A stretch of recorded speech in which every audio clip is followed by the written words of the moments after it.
قبلہ مفتی صاحب یہ ارشاد فرمائیے گا، سیدہ خدیجۃ الکبریٰ ہماری ماں، مومنوں کی ماں، آپ کی غریب پروری، یہ جو آپ کے وصف ہیں اس پر ضرور کلام فرمائیے۔ بسم اللہ الرحمن الرحیم۔ آپ نے بالکل صحیح فرمایا حضرت حافظ صاحب، یہ جو بندے میں اوصاف پیدا ہوتے ہیں نا، اصل میں یہ بندہ کسی سے سیکھتا بھی ہے۔ اگر یہ سخاوت اور غریب پروری کا پہلو دیکھیں تو یہ محبوب پاک علیہ السلام میں اتنا تھا کہ سیدہ خدیجۃ الکبریٰ وہی اوصاف یاد دلا کے کہہ رہی ہیں کہ آپ میں جب یہ اوصاف ہیں تو اللہ آپ کو ضائع نہیں فرمائے گا۔ یہ وہ اوصاف نبی پاک علیہ السلام سے آپ نے سیکھے ہوئے ہیں۔ اور پھر یہ جو غریب پروری ہے اور یہ جو سخاوت ہے، اس کے اوپر آقا کریم علیہ السلام کے کتنے فرامین ہیں۔ آقا کریم صلی اللہ علیہ وسلم آپ کو تو حکم یہ تھا وَأَنذِرْ عَشِيرَتَكَ الْأَقْرَبِينَ، فرما سب سے پہلے اپنے قریبیوں کو ڈرائیے۔ تو نبی پاک صلی اللہ علیہ وآلہ وسلم آپ نے سب کچھ ان کو بھی سکھلایا کہ اپنے مال کو خیرات کرنا ہے، اللہ کی راہ میں دینا ہے، جبکہ آپ نے اپنا سارا مال نبی پاک علیہ السلام کے سپرد فرما دیا تھا۔ اور پھر یہاں پر میں ایک حدیث شریف بھی عرض کرنا چاہوں گا۔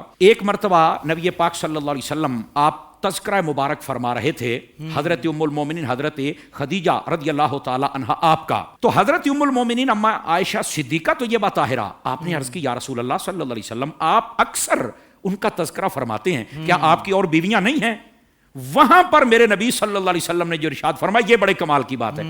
آپ نے فرمایا اے عائشہ میری اور بیویاں ہیں، لیکن اس جیسی دوسری بیوی کوئی نہیں ہے۔ اللہ بلکہ اس حدیث کی تکمیل سے پہلے میں ایک حدیث آپ کی خدمت میں عرض کروں۔ نبی پاک علیہ السلام نے فرمایا جنتی عورتوں میں جو سب سے افضل ترین 4 جنتی عورتیں ہیں، ان میں سب سے پہلا نمبر ام المومنین حضرت خدیجۃ الکبریٰ رضی اللہ تعالیٰ عنہا، دوسرا نمبر ملکہ تطہیر و طہارت حضرت سیدہ طیبہ طاہرہ خاتون جنت رضی اللہ تعالیٰ عنہ آپ کا ہے، دوسرے نمبر پر آپ کا نام ہے، تیسرے نمبر پر حضرت مریم کا نام ہے، چوتھے نمبر پر حضرت آسیہ کا نام ہے۔ سبحان اللہ۔ تو یہ آپ کا مقام و رتبہ ہے۔ آپ نے فرمایا ہیں دوسری بیویاں بھی، پر خدیجہ جیسی نہیں۔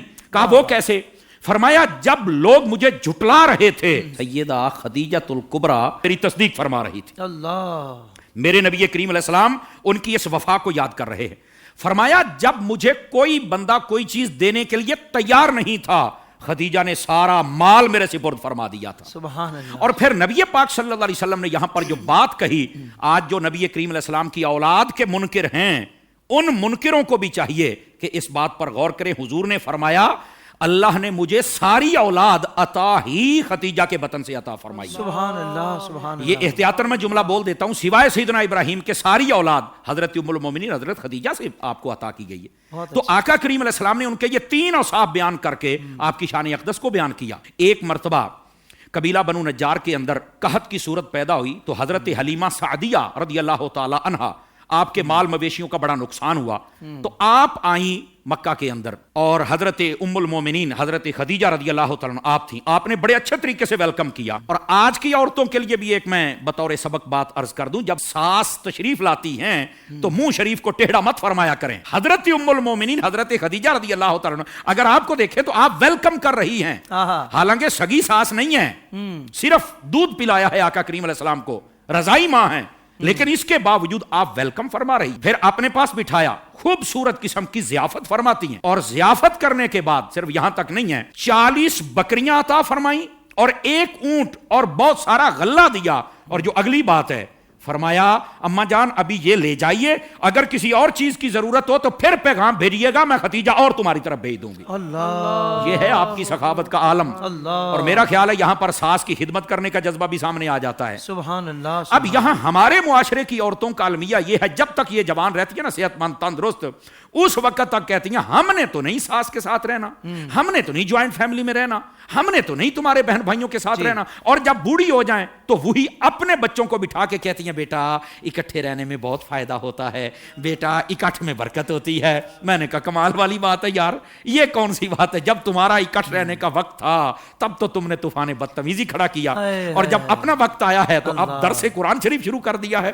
یہ کون سی بات ہوئی؟ اب درس حدیث اور جناب درس عارف بن کے بیٹھ گئے۔